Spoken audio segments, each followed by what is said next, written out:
Muito bem, vamos seguir, né, com as nossas pequenas lições no contexto da disciplina Teoria da Norma e do Ordenamento Jurídico. Para, não seria exatamente fechar, né, mas pelo menos para terminar com esse breve suporte para a confecção do trabalho que foi encomendado para vocês, em torno da genealogia do positivismo jurídico, eu agora, né, noticio um pouco mais sobre a contribuição da cultura jurídica alemã para o positivismo jurídico. Né? E pelo que eu mencionei na pequena aula anterior a essa, né, isso já poderia ficar perceptível. Né?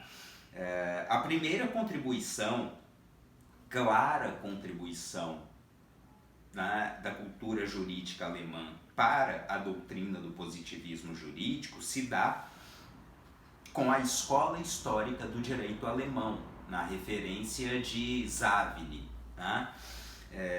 Isso porque a escola histórica rejeita muitas das demandas do discurso, da visão de mundo do jus-racionalismo. Né? O jus-racionalismo, pautado nessa ideia de um direito racional, para a escola histórica, enquanto impactada, altamente influenciada pelo romantismo alemão, a razão moderna seria em grande medida bastante irracional. Né?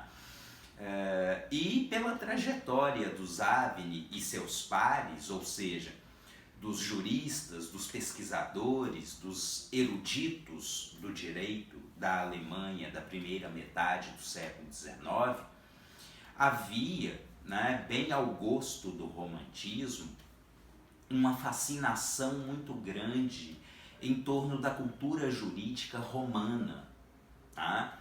Que talvez não remetesse exatamente à Roma antiga, mas pelo menos aos eruditos da Igreja Romana medieval.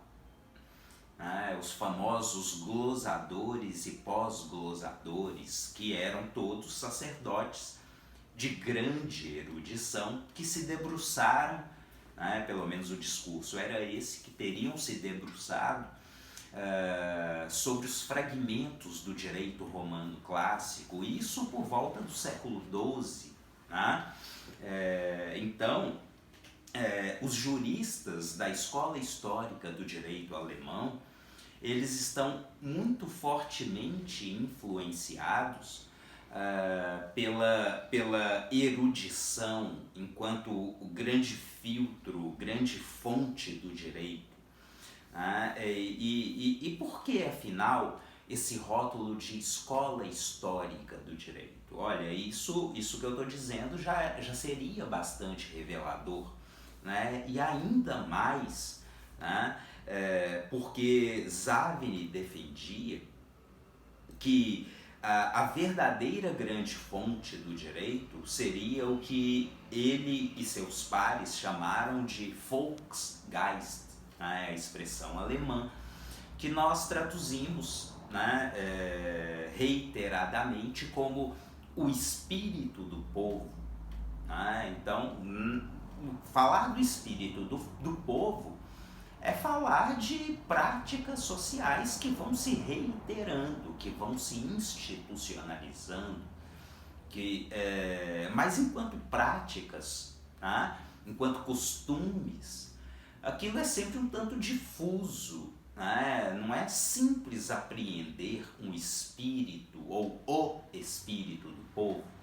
Né? E a escola histórica defendia, né, o argumento de que os juristas, com toda a sua erudição, com todo o seu preparo intelectual, estariam autorizados, estariam legitimados ou habilitados a filtrar o Volksgeist, ou o espírito do povo, e através da doutrina, ou seja, da pesquisa, né, do direito enquanto ciência, né, ou da dogmática jurídica, teríamos aí a grande referência em termos de fonte do direito na Alemanha da primeira metade, né, ou de meados do século XIX. E ainda, né, condiz completamente com essa visão de mundo, com essa percepção que se faz hegemônica com a escola histórica do direito alemão, a ideia de que se o direito contemporâneo é um tanto decadente, um tanto corrompido, codificar esse direito não seria razoável, porque houve internamente, né, a cultura jurídica alemã um debate, né, se Savigny e os seus adeptos do contexto da escola histórica eram contra a codificação do direito. Houve muitos juristas na Alemanha de então que defendiam, que demandavam a codificação do direito. Mas nessa controvérsia, né, e aí o grande adversário de Savigny, né, foi um jurista alemão de descendência, melhor, de ascendência francesa, né, muito atento a tudo que acontecia na França, chamado Thibaut. Né? E o Thibaut foi o grande defensor da codificação do direito na Alemanha, enquanto Savigny, líder da escola histórica, sustentava que se o direito contemporâneo era um tanto decadente ou corrompido, codificá-lo não seria razoável, porque à medida em que o direito é codificado, ele se cristaliza. Tá?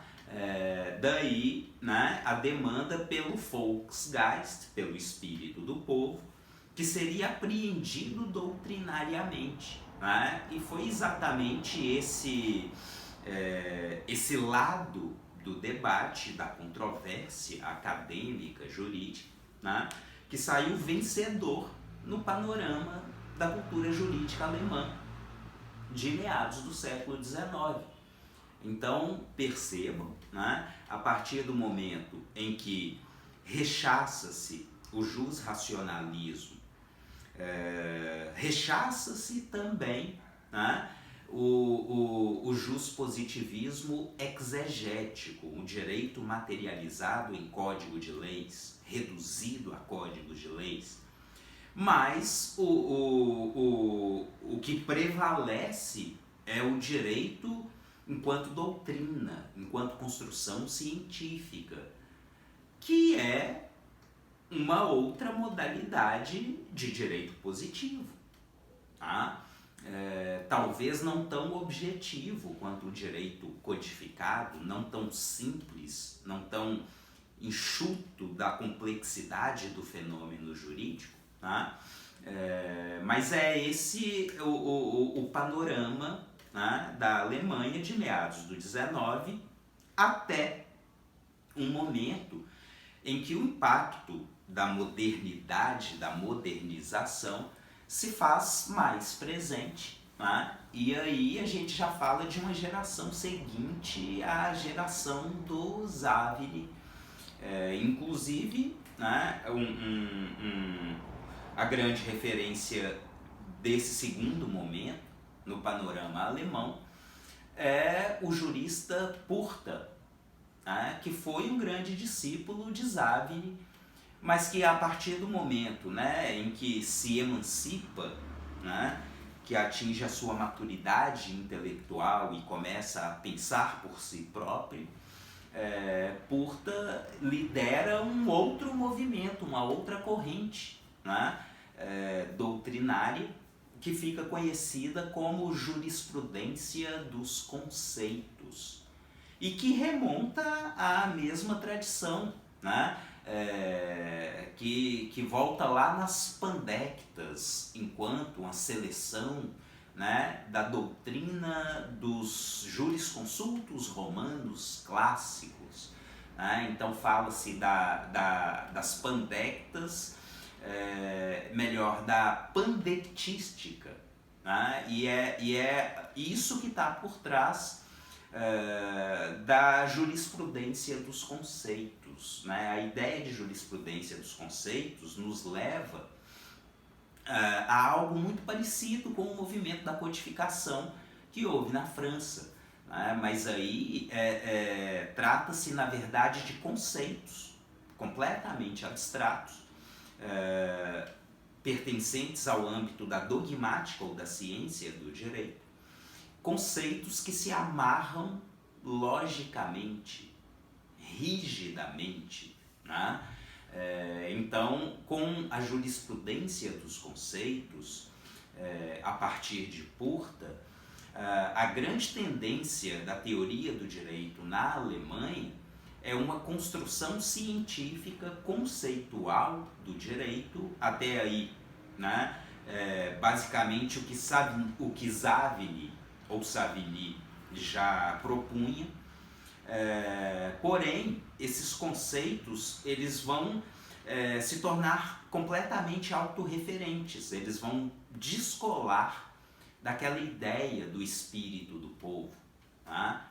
E aí, mais uma vez, um legado do jusracionalismo, tá? Porque tem-se um direito cientificamente construído, conceitual por excelência, e que se torna autorreferente, fechado em si mesmo, né? E isso prepara a codificação do direito na Alemanha, que se deu quase um século depois da França, né? Se a referência francesa é o Código de Napoleão ou o Código Civil de 1804, como todos já sabemos bem, o BGB, né, que a gente traduz como o Código Civil alemão, né, de uma forma um pouco mais contextualizada, ele vem à tona em 1900, né, e o que prepara o caminho, né, o que abre as portas para a codificação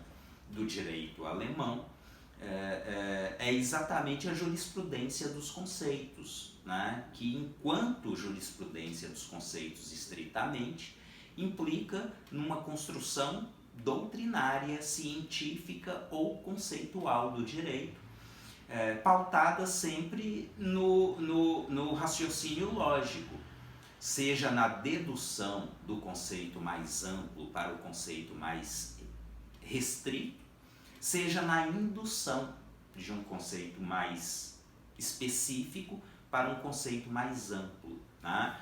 O que, no fim das contas, se iguala à dinâmica de trabalho subjacente à codificação do direito, né? Sempre aquela ideia de um código que tem uma parte geral, um livro primeiro, um livro segundo, e dentro de cada um desses livros artigos, né, com o seu caput, com seus incisos, com seus parágrafos, e que vão se amarrando, né, cada um dos livros, capítulos, e tudo muito bem concatenado.